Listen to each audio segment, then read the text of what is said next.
everyone. I'm here today with Sam Watts, Executive Director and CEO of the Welcome Hall Mission. Thank you so much for joining us today. Sam, thank you for taking time out of your really busy schedule to have a conversation with me today. I really appreciate your time. Oh, you're very welcome. These are fun to do. Well, we're hoping to, I know that we're going to have an interesting conversation, and you're absolutely brilliant.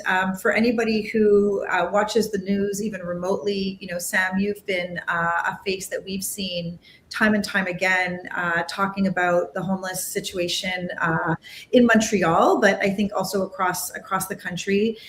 You're extremely knowledgeable, and you have a path unlike any other, going from a career in corporate to finding yourself leading this incredible organization. So can you talk to us a little bit about what that path looked like and walk us through your career for a few minutes? Well, I guess, sure, I can do that. I'm probably the most unlikely person, it certainly wasn't in my career plan, to end up as the CEO of Welcome Hall Mission, or Mission Bon Accueil en français. But one day, kind of out of the blue, I got a phone call from a headhunter who said this current CEO of Welcome Hall Mission is retiring. They were very transparent about what it was. And I've had some people tell me that you'd be an ideal candidate. And we talked for a little bit, as you often do. And I said, no, I really enjoy what I'm doing. I'd had a fairly extensive career in the corporate sector. 14 years I'd been working as a very targeted management consultant around things like team performance. And in doing that, I had worked with a number of not-for-profit boards around their strategic plan and how their team was working together. So that might have put me on the radar. But my initial conversation was, I don't think I'm the right person. Then I went home and told my wife that Welcome Hall Mission had called, and she had a question for me. I've told this story a number of times. She said, so if the Montreal Canadiens had phoned you and asked you to come in and talk to them about being the general manager of the Canadiens, what would your answer have been? And I said, well, gee whiz, I don't know anything about running a hockey team, but this is the Montreal Canadiens. I think I'd go in and have a chat with them. And she said, well, I think you should then go in and have a chat with Welcome Hall Mission.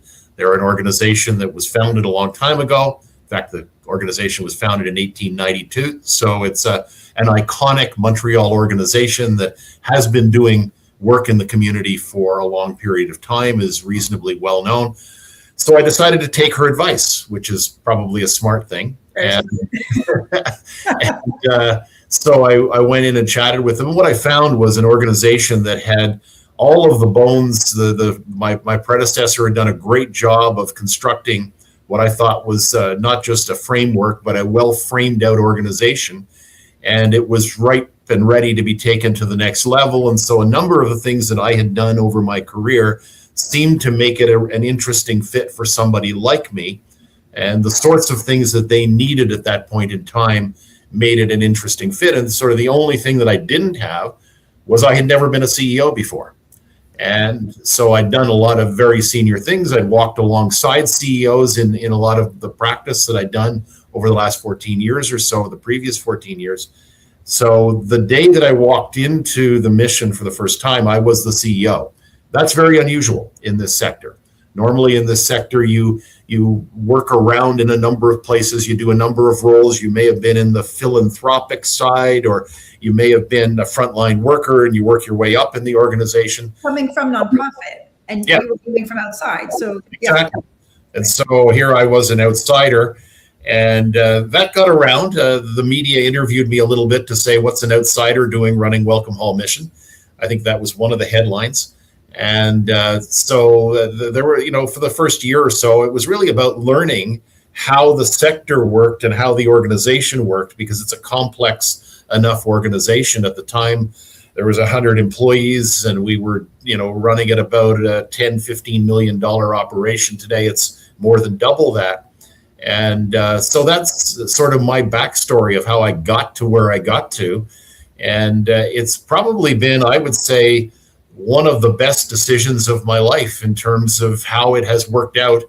And I'd like to think that what has happened over the last 10 years, I didn't bank on leading the mission through a global pandemic, but there are lots of interesting things that have happened that I think I've learned a lot, and I hope I've also been able to contribute a lot to the cause of the mission. So Sam, I mean, I'm curious, what had you move forward with okay, so you go for your first interview with them, and what clicked for you and made the shift in your mind from going from corporate and consulting, right, into this completely new world? Well, I think the interesting thing that I've told a lot of younger people when they've asked me about how do you know what fit is right for you, often you don't on the spot. But I find that when you look back over your shoulder, that the experiences that you've had along the way in your career often prepare you for that next step.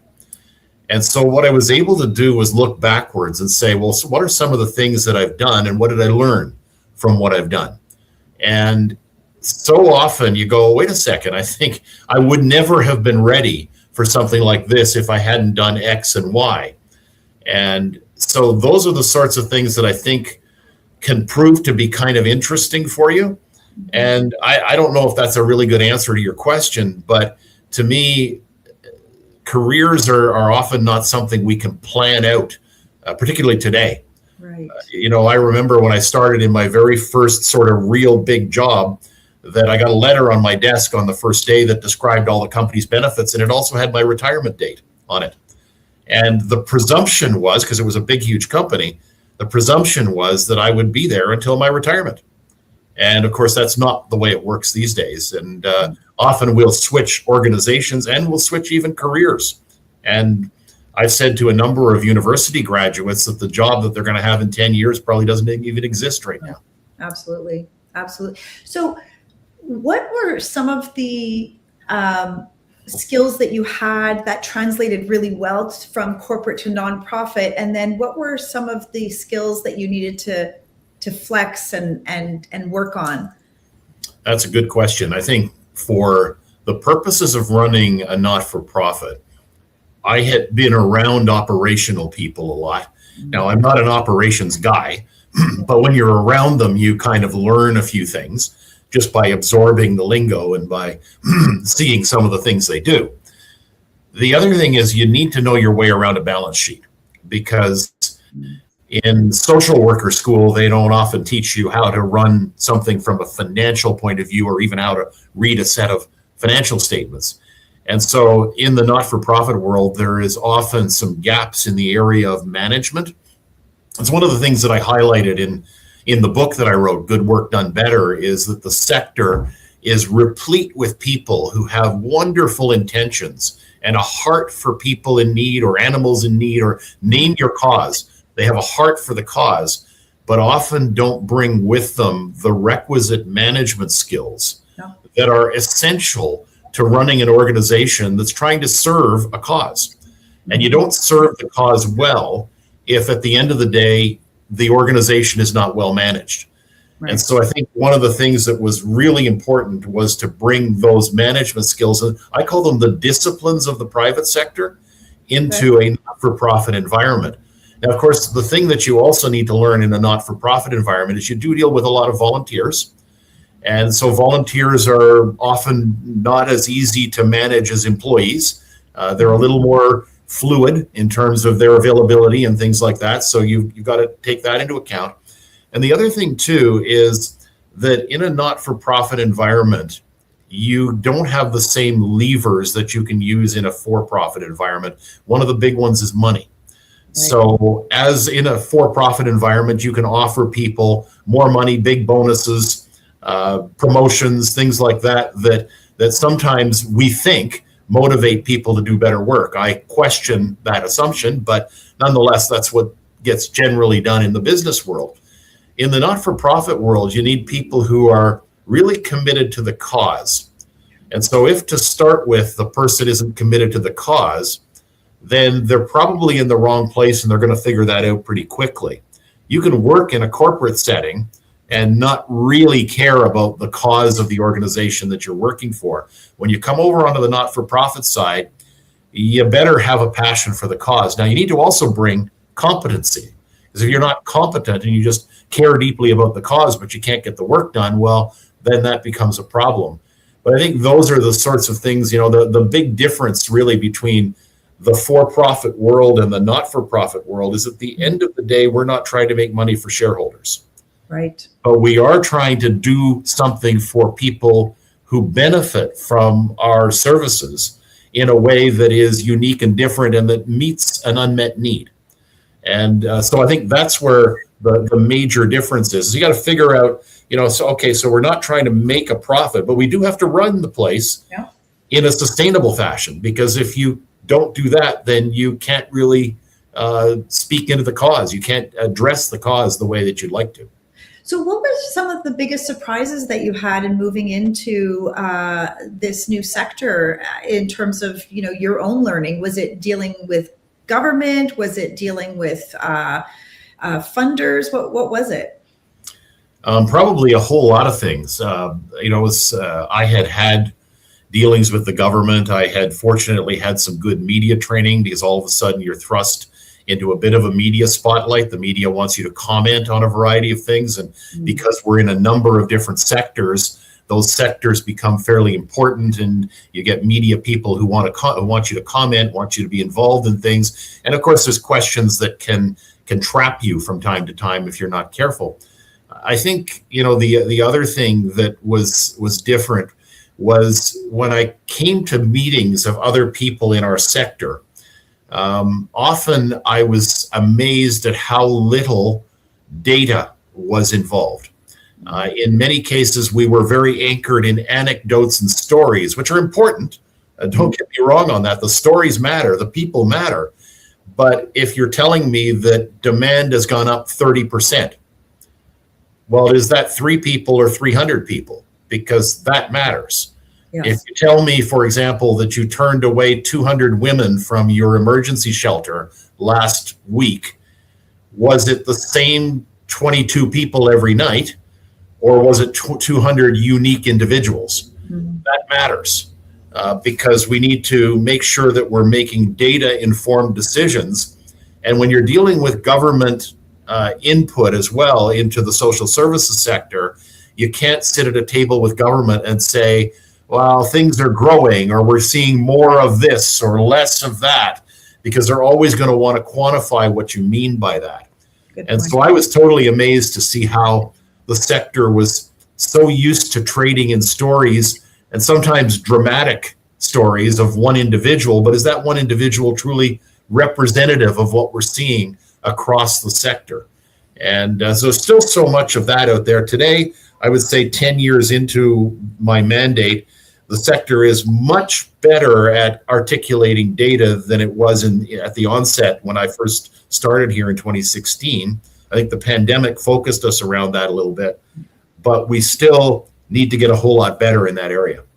So Sam, for those who are listening and might not be familiar with Welcome Hall Mission, can you talk about services that are offered? Because there's a story that you had shared with me a number of years ago that I've repeated and I've loved it, in terms of your HR leader who had, I think, organized a series of interviews for some of your some of the people that you were supporting who had a certain class of license as drivers, right? And so they were able to get hired working in the transportation sector. And I was like, I had no idea that this was something, a service that you offered. I don't know if it was a one-off or if you've continued to offer those types of services, but can you educate our listeners in terms of also maybe how it's grown under your leadership in terms of the services that Welcome Hall now offers?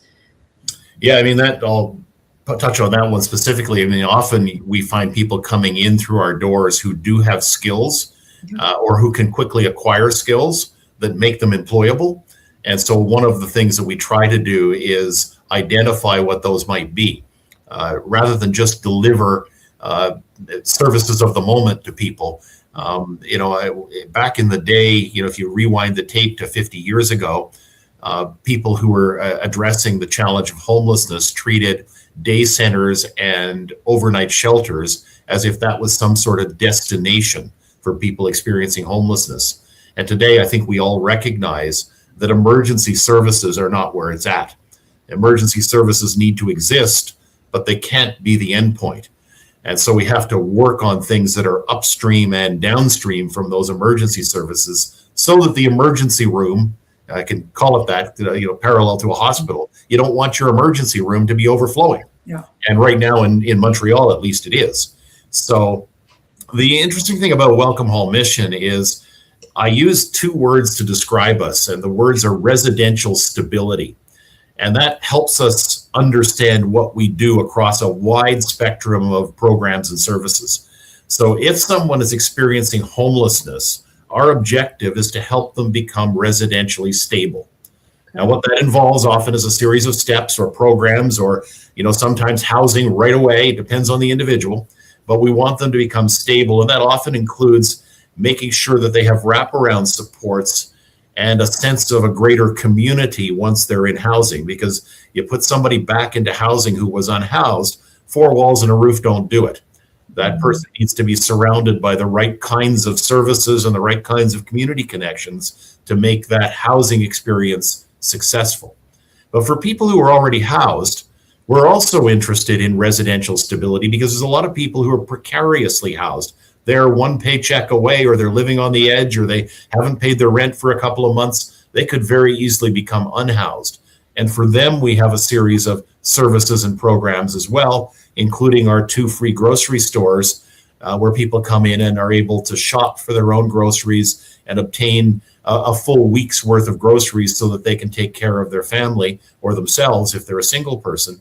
And what that allows a person to do who is experiencing some level of poverty is deal with that elastic part of their budget. When someone is poor, you got to pay the rent, you got to pay for childcare, you got to buy your bus pass. There's so many things that you've got to do. Food becomes that piece that you can spend a little on or a lot on. And so that's why we have the 2 free grocery stores, because it allows people to come in. And of course, our goal always is not to keep people in our services. I'd like to joke with my corporate friends that we love to lose clients. They love to keep them, but we exist to try to get people to a point where they don't need us anymore. And so we have a variety of things. We have a 6 operatory free dental clinic in partnership with McGill.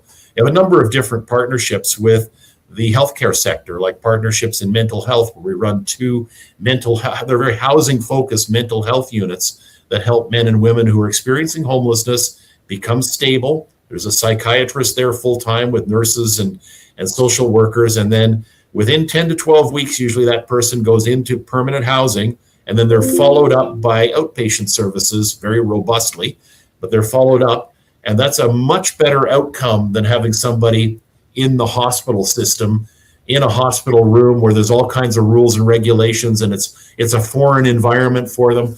So that works quite well. So we work very hard on being that entry point to health and social services in conjunction with that network that we already have of health services here in the province of Quebec. And how many people are you supporting in a given year? And are you seeing an uptick in services that are needed?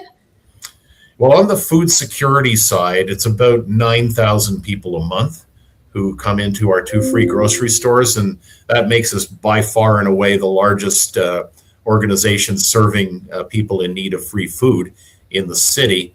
And we have a big infrastructure to support that. I mean, our food warehouse is 350,000 cubic feet. It's big. Everything that we do tends to be big, but it's always only one person at a time.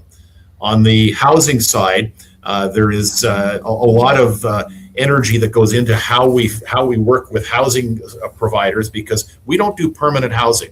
We help people get to a point where they can go into permanent housing. So we have partnerships with landlords, and we have a system that helps people migrate from where they are to where they're going to be. And we house about 1 person every single day of the calendar year. So I think we're tracking about 400 for 2025. And, variety of programs, variety of different ways that people get into housing. It might be social housing. It might be with a private landlord, but that's the sort of order of magnitude. So yes, we're a large organization, but I keep telling people that the minute we forget that it's all about one person at a time, one journey at a time, one set of needs that's very different from another. If we forget that, that's going to become problematic for us. And it doesn't really matter how big you are. It's really about how well do you serve the people that you aim to serve. I'm curious, Sam. I mean, if you could redesign Montreal's homelessness and housing ecosystem from scratch, right? Like where would you even start? That's something that very badly needs to be done, by the way. Yeah. Because we've been stuck in a loop of charity for 150 years. And I've got absolutely nothing against charity, by the way. I think that's a wonderful reflex to have. But a charitable system or a charitable service model can't resolve a complex social problem.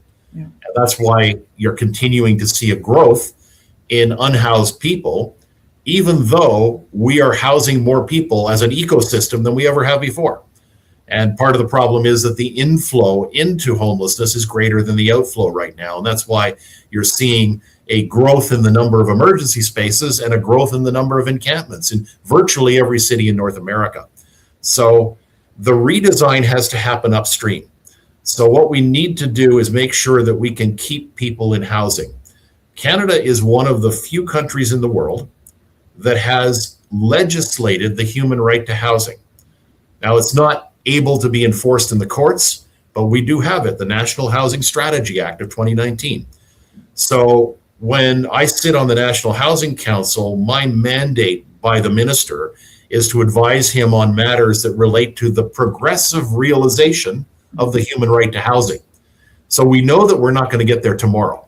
Yeah. But we need to work on making sure that upstream, people who are housed can stay there. Now, we're always going to have people who will fall between the cracks. There are always situations that, often the root cause for homelessness is social disconnection. And what do I mean by that? Well, if you and I, Samantha, were experiencing difficulty, there's probably a good chance that a member of our family would take us in, care for us, do something, at least for a while.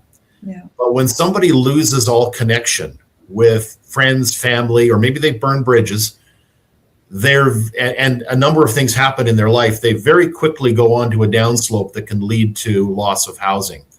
And we need to make sure that we have the systems in place upstream of the ecosystem of care that are at least doing the best job of prevention. And there's a number of things that we pointed out to our governments where they were actually manufacturing homelessness. For example, the exit from care of young people at age 18. So if a young person is in the care of the state, yes, and at age 18 plus 1 day, they're exiting with no life plan, that's manufacturing the potential for homelessness. Same thing goes for exit from incarceration. Almost all the time, we know 6 months or 12 months in advance when somebody's going to be getting out of a situation where they're incarcerated. Well, we need to work upstream to make sure that there's a plan in place for that individual so they don't end up knocking on our door and being unhoused, and then potentially committing another crime in order to go back into a situation where they're more secure. I remember hearing, going to a conference, it was a LinkedIn conference in the States, and there was a woman who was president of an organization, a company. So she had been previously incarcerated, and she said the rate of recidivism was so high because people weren't able to find a job, nobody wanted to hire an ex-con, et cetera, et cetera. So she started a call center where they weren't working with, credit card information or anything touching money, but she started the business so that those who were incarcerated could start working from the prison system so that when they got out, they would just have that continuity of work. And I thought that was so interesting. I haven't really heard of those types of programs here, but it makes so much sense, right? Yeah, absolutely. And look, I think we're doing a better job now on the two areas that I talked about. Yeah. Because we pointed it out to government, but there's things that we can do for people who are struggling. And, the biggest driver of homelessness is I can't afford my rent. And so when that happens, there's a variety of programs that are out there that we refer to as rent supplements. And it is far, far less expensive and far less damaging to a person's dignity to have them use a rent supplement where their rent is topped up so they can stay in housing than it is to have somebody evicted. Because once somebody's evicted, the cost of having somebody in the system of care is enormous. And I've shown data to government officials that indicates that a person that we can support in housing costs about half of what it costs to have somebody on the street. And then you get the people who advocate for institutionalizing people. Well, first of all, we don't have enough institutions. But secondly, that cost is incredibly high. So if you have somebody in jail or in a medical institution where they're kept there, the cost is enormous. And so the answer to the challenge of homelessness always moves by the pathway of housing, keeping someone there, maintaining someone there, or getting somebody back to that point where they can be housed and either cared for with wraparound services and robust follow-up, or independent, which is, of course, the gold standard. Sam, talk to us about your book, because you have a second book coming out. Congratulations on finding, I don't know where you find the time, actually, but talk to us about what that book is going to be about.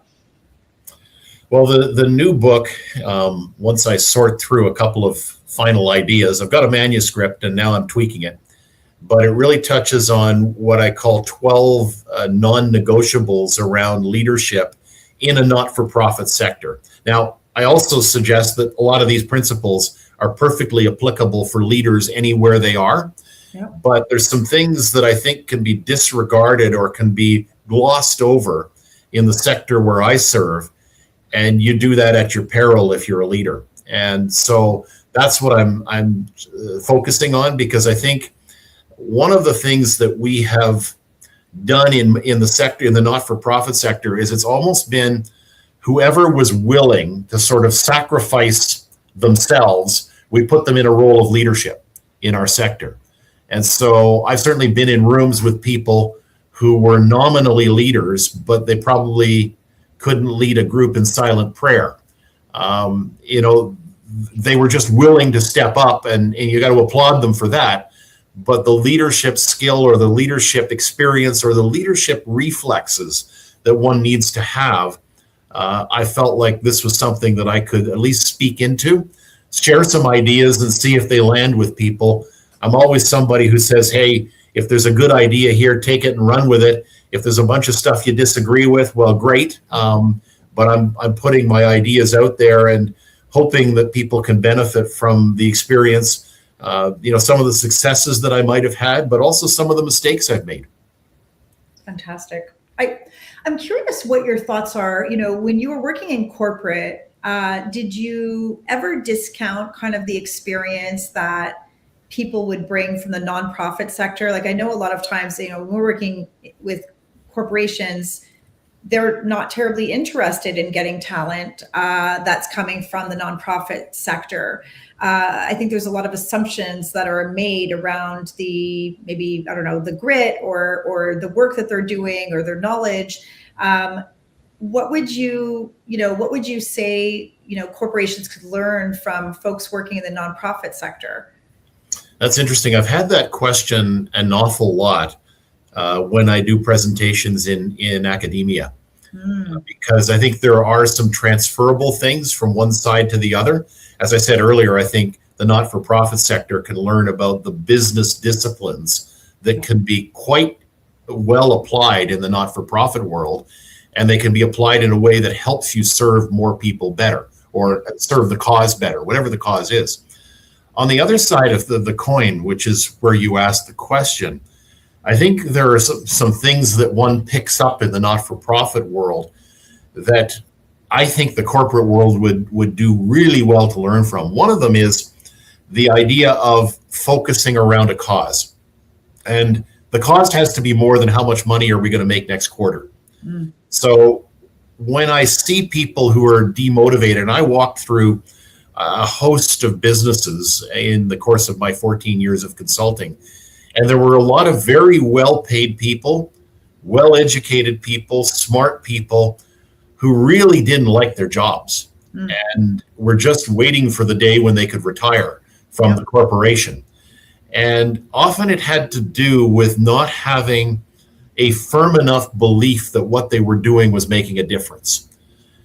And I think increasingly, particularly when I talk to university students these days, there is this profound sense that if I'm going to commit to a good chunk of my life in doing some form of work, that work ought to have some kind of identifiable purpose. Yes. And that purpose has to be more than just how much money can I make or how much money can I make for the boss. And so I think that's one of the big things, one of the big takeaways. The other one that I think is increasingly important is the notion that in the not-for-profit world, we try to do an awful lot with little in the way of resources. Yeah. And so I always hear comments from just about everybody. I certainly heard it in the corporate world, even with great big businesses that I walked through, that, oh, we don't have enough resources. Well, my take from that is nobody ever has enough resources. Regardless of whether you're running a $100,000 a year not-for-profit organization or a $100 million corporation, there's always going to be gaps in resources. The question is, how do you deploy those resources in the best possible way? Now, coming from the not-for-profit world, there's often people who have the experience of being able to innovate and find ways to get things done in ways that are unconventional. And I think that's something that can be brought over into the corporate world. I see it migrating as well. I certainly have seen evidence of that over the last number of years. And I think it's something that can continue. I think there are some skill sets in that not-for-profit space that would be quite useful in the corporate space. Well, on innovation, and actually, hang on one second. I just want to mention to our viewers, listeners, if you have any questions or comments, please feel free to put them in the chat, by the way, and I'll check the chat in a couple of minutes, and we'll get Sam to answer any questions that you might have. But when you're talking about innovation, I'm wondering, how do you cultivate a culture of innovation inside your C-suite in the nonprofit space? Well, I can tell you how I do it. I don't know if it's necessarily done it. the only Yes. way, but by asking questions. I'm big on asking questions. Are we doing things the best possible way? I'll give you a very concrete example. When I first arrived here, the way we did free food for people who were housed, so people who are coming into what people might refer to as a food bank. We call ours a free grocery store, but that's a technicality, I guess. But at a free grocery store, you shop, you don't just get given something. But what we had at the time was a bunch of long tables, and people would come along and volunteers would hand them things that they could have. And so we began to ask ourselves the question, well, wait a second. Is this the only way to give away free food? And somebody, I don't know who it was in the room, raised the notion of a grocery store. Well, when you go to a grocery store, this happens or that happens. And a light bulb flashed with a bunch of us. And we said, grocery store. So what would happen if people could come in and make their own choices? Oh, and a number of people raised problems. Well, what if somebody goes and empties out a container into their grocery cart? We said, no, we could actually organize that so your quantity is limited by the size of your family. And so we reorganized ourselves around the concept of a grocery store. A good example of what changed was we used to have a lineup out our door for people who would be coming in to get free food. And we saw that as a badge of honor. Look how long our line is. A couple of our operations people said lineups are inefficient. Yep. And okay, yeah, I agree with you. We don't line up to get into a grocery store. So what we did was we gave everybody a card. That's a plastic card, looks like a Costco card. And it's got your picture on the back and a barcode, and people can reserve their spot inside half an hour increments. So we don't have any lineups. When you come to the free grocery store, there's maybe two people in front of you, but when you and I go to a grocery store, we don't line up to go in, do we? But there's also dignity with that. Absolutely. Right? Versus taking something, I'm taking something, you're giving me something, versus I'm shopping for my family and I'm selecting also, right? I think there's a lot of dignity in that. And it's around innovating around a concept. And it's an interesting thing because when we opened up our second free grocery store, up in Montreal North. One of the leaders in our sector came, and he gave a little speech, and I'd never heard it put this way before. He said, Welcome Hall Mission was the leader in a certain service model, but they were not afraid to blow up that service model in order to do something better. Wow. And I thought, oh, okay, I didn't think of it that way, but now that you say it, that's something that in the corporate world, technically, we're not afraid of doing that, are we? We sometimes have to blow something up. We have to walk away from a way of doing things in order to do something better. In the not-for-profit world, often we're anchored in a certain model of the way we've always done it, or because program money that might be coming from somewhere is tied to a particular way of doing things or a particular set of deliverables.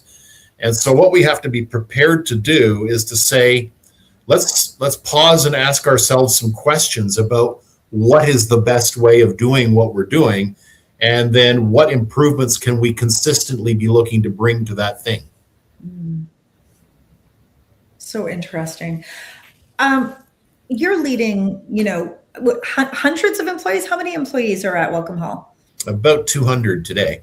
Yeah, 200, hundreds of volunteers.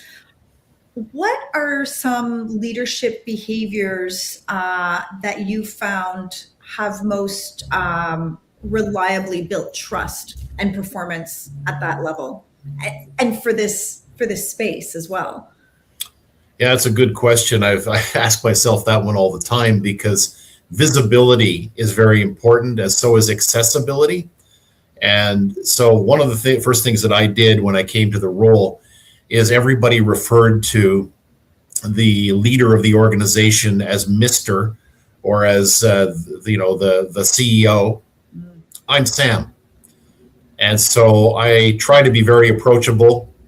While we were talking here, somebody came into my office and put some cookies on my desk. People know who I am. I walk around and I talk a lot. One of the 4 things I do, I think I've said this to you before, is I think I do 4 things as a CEO. One of the key 4 things that I do is walk around and repeat the vision. So it's very easy in a not-for-profit context, I think in a for-profit context too, to get focused on the task that I am about to do, the thing that's right in front of me, the role that I play. And what I try to do when I walk around and repeat the vision is I talk about the fact that our role here at the mission is to transform our city. And it's to transform it so that people everywhere in our city and in the region have shelter, food, and community. And I repeat that in a variety of different ways so they don't sound like a broken record. But I remind people that whether they're working in the warehouse or whether they're working in HR or whether they're working driving trucks for us or whether they're in finance, that we're all contributing towards this belief, this cause, this vision that we have of the city that we serve being a better place for people in need, so that there are fewer vulnerable people. And so I think that's an important leadership behavior, is walking around and authentically speaking to what the vision is. And, to my way of thinking, that accessibility and that the fact that people see that that's what we're talking about, it reminds them of, yes, I might be doing inventory right now, but I'm contributing to a much larger cause. Excellent. Let me take a second to see if we have any comments or questions. We've got somebody who's listening in from Dubai. Welcome. Somebody else said, hi, Sam and Sam. Big fan of both of you. Thank you. One question I have is, if someone who has made a career in the private business sector and is thinking of making a jump to the private sector, what are some things for that person to consider? So private to corporate to nonprofit. Sorry, perhaps trade-offs or potential gains when making the transition. That's a really great question. I don't know who put that. It just says LinkedIn user, but happy to have you here. So that was one of the questions that I had, actually. So go ahead, Sam. Yeah, it's a question I get a lot because I did it, and others have too. I'm not unique in that respect. I've certainly seen people. My buddy James Hughes is a lawyer. He leads the Old Brewery Mission. There's a number of other people who had careers that were quite successful in a variety of different professional capacities. And I think one of the key things is, one of the truths is, you're going to make less money in the not-for-profit world than you will in the for-profit world. So, and what I mean is sort of role for role, it's not the same. So you have to be prepared to make that kind of sacrifice. Now, in an ideal situation, it shouldn't be that huge a sacrifice, because I'm a big proponent of not-for-profits getting with the program and paying people reasonably well, and we do that here at the mission. But by the same token, that's a rule that you're going to have to accept. So the dollars are not the same as if you're working in the healthcare network or if you're working for the government and that sort of thing. I think the one of the positives can be that if you select the right organization and it's a cause that pulls at your heartstrings, I think your own personal satisfaction may end up being better. I think I've stumbled on to the role of my life. I can't think of a better sort of business and career decision that I made than the sort of accidental discovery that I should be the CEO at this mission. And so that can be quite satisfying. Recognize as well that there will still be difficult moments. There is this thought that sometimes in the not-for-profit world that all is wonderful, that people are lovely. They aren't necessarily. I've had to deal with some very tough stuff here in my role. Situations that you'd say, well, I'm surprised that exists in an organization that serves the disadvantaged. Well, something. There are people who are bad actors in just about every organization. And sometimes you need to, discover who they are and make sure that they don't continue to stay. Yeah. I have something that I call a no jerks policy at Welcome Hall Mission. And so we try to very quickly discover if somebody is a jerk, then they don't stay here, because I want an environment that's safe and that's friendly and that's fun.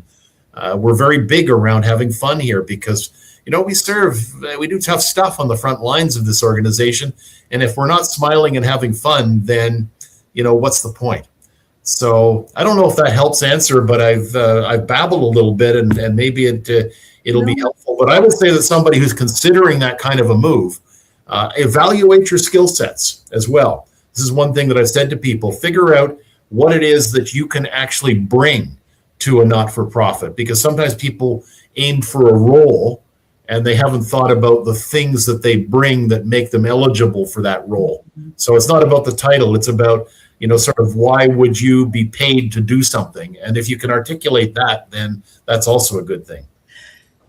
As you're talking about, some of the struggles that and the big things that your teams are having to face and find solutions to, I'm thinking about the mental health of your employees, right? And whether it's, Welcome Hall. I mean, there's a number of organizations everywhere, but in Montreal, that are dealing with some really tough, sad, horrible situations. And so do you feel that mental health piece is more important to support in a way, or is more prevalent maybe in the nonprofit sector than we would see in corporate? Well, I certainly see a lot of people in the corporate world who are taking breaks because of issues related to mental health. And I think anybody who works in HR would confirm that. But something, on the front lines in organizations like ours, we are dealing with some pretty tough stuff. Yes. And yes, it is, I would say, wearing on people. Frontline workers often have to take breaks. We give people 12 days, aside from their vacation, of time that they can take off. And then we have special situations that occur, like when we got somebody who unfortunately dies while they're in our care. That's traumatic for the people involved. And so we have counselors that come in, and we have people taking time off around that sort of an event. Those are the sorts of things that can occur. So yes, it is a struggle on the front lines. And I would say it's a struggle as well at the supervisory level, because we're often dealing with situations that are a little bit tough and demanding. And, when you're running something like an emergency shelter, and we have a couple of those, you have people coming in off the street that are not always going to obey the sort of the protocols of the building, and you've got to negotiate that and set expectations. And we have things that we do, like making sure that we keep a bubble between ourselves and the people involved, because you sort of know, you never know what's going to happen, so you always got to be on your toes. So that's the sort of thing that can wear on somebody's mental health, and we've certainly seen plenty of evidence of people struggling in that area. And we try to support people, and at the same time, it's not a job that's for everyone. Thanks, Sam. We do have, Kate, she said a free grocery store. That's such a huge and important pivot. Bravo. I love that. That's lovely. Yeah. What gives you hope right now? And where do you see the biggest opportunity for courageous leadership? Well, I've always described myself as an optimist because I don't think I'd be doing what I was doing, what I'm doing here, if I wasn't an optimist. I would have moved on and gone and done something different. But I think leaders have an enormous opportunity, regardless of the sector that you're in, to help shape the environment. You have a lot to say as a leader.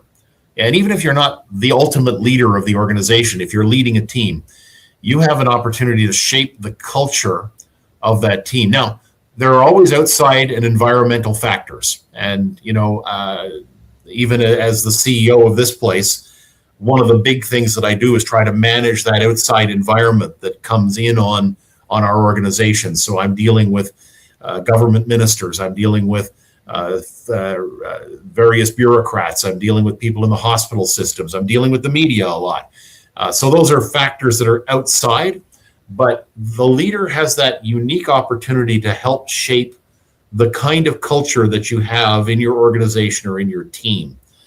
And I think if you exude optimism and hope as a leader, and you can give good reason for why you have that optimism and hope, then I think you can build that culture into the people that surround you.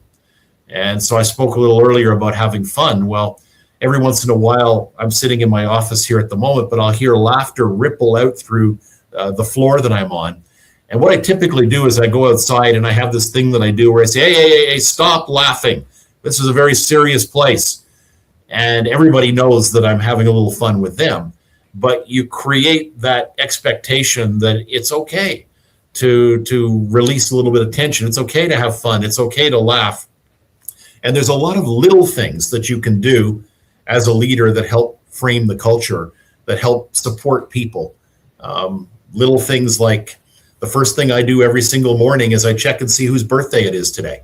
And I send them an email message to tell, wish them happy birthday and thank them for being part of the cause. And usually I know where it is they work. I don't know absolutely every single employee that we have. I used to back in the day, but we've gone from 100 to 200 employees. I don't know everybody. But I still talk about the work that they do and thank you for doing it. And it was so funny. The other day I was walking into one of our buildings and somebody stopped me and said, "Excuse me, sir, where are you going?" That's great. Security is working here because they didn't recognize who I was. And that's good stuff, because then I identified myself as, "Oh, sorry. I said, "No, it's good. You're doing your job here." So I think that's important, and it's fun to be able to validate people and to, the old story of catching somebody doing something right. I love to celebrate when somebody's doing something right, and when somebody does something that often it's just a little thing, but those little things add up to a lot of experiences, and also they end up being the thing that other people look to. And they see that person being celebrated for doing something right, and they end up emulating that kind of behavior. Sam, as you're speaking, I'm wondering, what is it? And if we go back to earlier in the conversation where you mentioned that social isolation, what do you think companies could be doing right now? What could HR leaders be doing and leaders within organizations to flag a potential risk? Because people might not open up about where they're at, right? But is there, maybe I'm naive in asking this question, but is there something that companies could maybe put into place or do that could support their employees who might really be at risk for being unhoused? Yeah, I suppose. I mean, one of the biggest risks, frankly, is loss of a partner. So we see that happen sometimes where it does take two incomes sometimes to support a housing situation. Yeah. So if someone is divorced or separated, or someone has a partner who passes away, that can sometimes put the person at risk. So if an HR leader is aware of that, that can be something that can be kind of helpful. I think that's a factor. The other thing that's going on a lot, and we see this in our own organization, is we have an increasing number of people who have aging parents. And often that puts pressure on their home situation, on their life situation. They might be managing kids, and they might be managing young adults who have just exited, and they're helping them out. And then they've got aging parents. And so there's a lot of life situations that can come into play in a person's work and the work environment.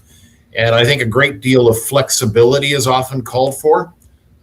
Here at the mission, other than people whose role is very time and place, we don't get too apoplectic about whether you're in a location at 9 o'clock in the morning or not. I'm looking around out I've got a big glass wall here, and I don't see very many people in the office at the moment. I think partly because it's a Friday and partly because it's windy here. And so some people decided to work from home. That's fine.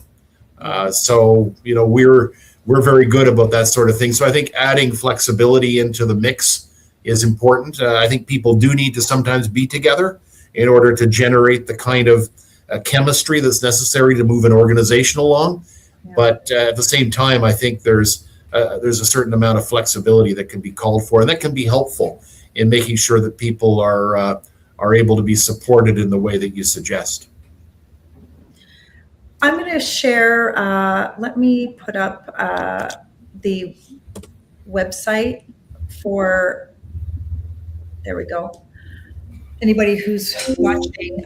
Sam, I'm going to look, this is, inside the C-suite, and we're talking about leadership, but I also want to take the opportunity as we get into, the holiday season. What are the most pressing needs that your organization has right now? And how can people help? I mean, donations, obviously, but is there anything else? And let me just, put that back up again.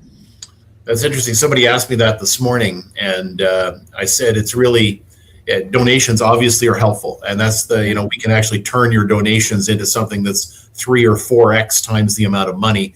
So I don't counsel people to buy stuff for us, because then you're paying in after-tax dollars. You might as well give a donation and get a tax receipt for it and take advantage of the deduction that you can gain by doing that.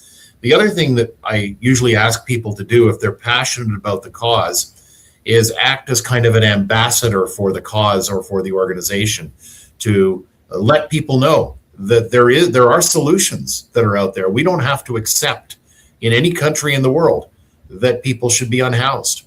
And frankly, I think I'm able to rewind the tape back to a time when I could walk around our city and not really see anybody who was unhoused. I wouldn't see them in the subway. I wouldn't see them in the parks and the public spaces.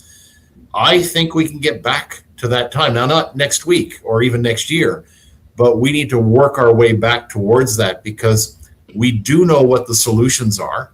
The solutions will require political courage and cooperation of all levels of government. But you asked before, why am I optimistic? Why do I have hope?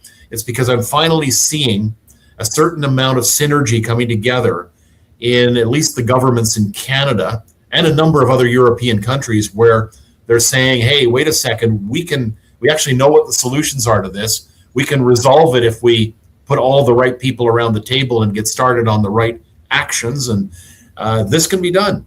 And so I think acting as an ambassador for the cause is something that I would say to your listeners That's an easy one. Tell your friends about us. And also companies, I mean, to your point earlier, this new generation that's entered the workforce, well, I would say, I'm also seeing, Gen X wanting to give more time back to organizations as well. But we have seen organizations say we need to do more in terms of supporting our communities, right? Because we have employees who, early talent that are asking us the questions of where do we put our money and how do we support community? So do you have specific programs where you're working with corporations where people can go in more than just once in the year to serve food, but maybe like an actual program that organizations can get involved in? Yes, and several organizations. In fact, there's a good study that's out by the London School of Economics that demonstrates quite clearly that engagement in a corporation is accentuated by about 40% if that organization, if that corporation regularly does a certain type of community activity. So pick your thing and do it regularly. Don't just have one volunteer day and then forget about it for the rest of the year as if now, tick, we've done our thing. But if you turn that into something that is part and parcel of what we do as an organization, that's really good. The other thing that I point out, and this is an important consideration, is I tell people if you see something that tugs at your heartstrings and you'd like to see it resolved, please, please, please don't take matters into your own hands. Do things the right way. And the right way often involves, almost always, finding an organization in the space that's already doing the work and joining them, finding ways to join them.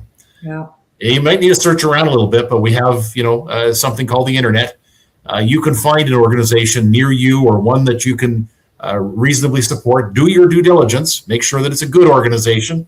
Make sure that they're doing the right kind of work. Make sure they're in a space that you want to support, and then ask them how you can be involved. And I see too many people who try to do Lone Ranger stuff or who think that they have an answer when they only have part of the facts. And so, a good example is I get phone calls all the time from people saying, I'm making a bunch of sandwiches in my kitchen and I'd like to bring them down to the mission and hand them out to homeless people. And I go, no, please don't. We spoke about that. The first time I contacted you was about the blessing bags, right? And you were like, it's a Band-Aid. And not only that, if it's food, we actually can't touch it because we're certified by the Quebec authorities that our kitchens are a certain way. And so we respect the cold chain, for example, and every other chain that's out there, and we're inspected. So if you bring us sandwiches, I can't use them. I have to throw them out. So those are the sorts of things. So we would say, okay, don't make sandwiches. Let's talk about what you can do. Right. And so there's answers that you can come up with, and there's ways of serving that will be very helpful. And that's where I always recommend connecting with an organization that's already in the space and saying, what can I do to help? How can we help you? How can my organization help? And I think that's the best way to proceed if you've got something that's really tugging at you or a problem that you see that you'd like to resolve. So we have 2 minutes left, less than 2 minutes. Kate, and it is spicy, Kate. She said, this may be a bit of a spicy question, but I'd be so curious to know about Sam's thoughts as CEO of a nonprofit about the recent grocery store robbery to feed those in need here in Montreal. Do you want to take that, or do we take a pass? Yeah, absolutely. I mean, look, the problem with food insecurity is not grocery stores, it's poverty. So robbing a grocery store to put a bunch of stuff under a tree is a misguided effort. So they did it in Santa Claus suits and so on. We don't want to villainize grocery stores. And in fact, I would add this: the grocery stores in the province of Quebec are among the best in North America at giving away food that is on the edge of being able to be used. We have a whole system in place for food recuperation. So I don't want to be penalizing Metro or IGA or Costco or any of those people, Provigo to name just a few. These are people, grocery prices are grocery prices. We can have a separate debate about the validity of prices. But the answer to food insecurity is to raise the people out of poverty, and then they'll be able to afford food. It's not to steal food and give it from the rich to the poor. Yeah. Thank you. Thank you for that. Listen, quickly, do you have a favorite book or podcast you want to share that's around leadership that people should listen to or read? I haven't been doing podcasts recently, but I just read a book by one of our board members about it's called "Everyone We're All Ambiverts Now" by Carl Moore, and what he describes as communication styles, and the fact that we've always separated the world into introverts and extroverts. And really what we all need to be doing is making an adjustment. So if you're an extreme introvert, you need to be able to project into extroversion. If you're a way out there extrovert, you need to sometimes take a pill, sit down, be calm, listen, as opposed to speak. And so I thought that was an interesting thing. And I certainly recommend it to anybody who wants to understand communication style better. In the book, he interviews a lot of corporate leaders and asks them about their style. So you'll get a bunch of interesting and good advice from that. That's perfect. Sam, thank you so much for your time today. I really appreciate it. It's been really enlightening, and you're always so generous with your time and your knowledge. So thank you for joining us, and thank you to our listeners for being here today. You're very welcome. Thanks, everybody.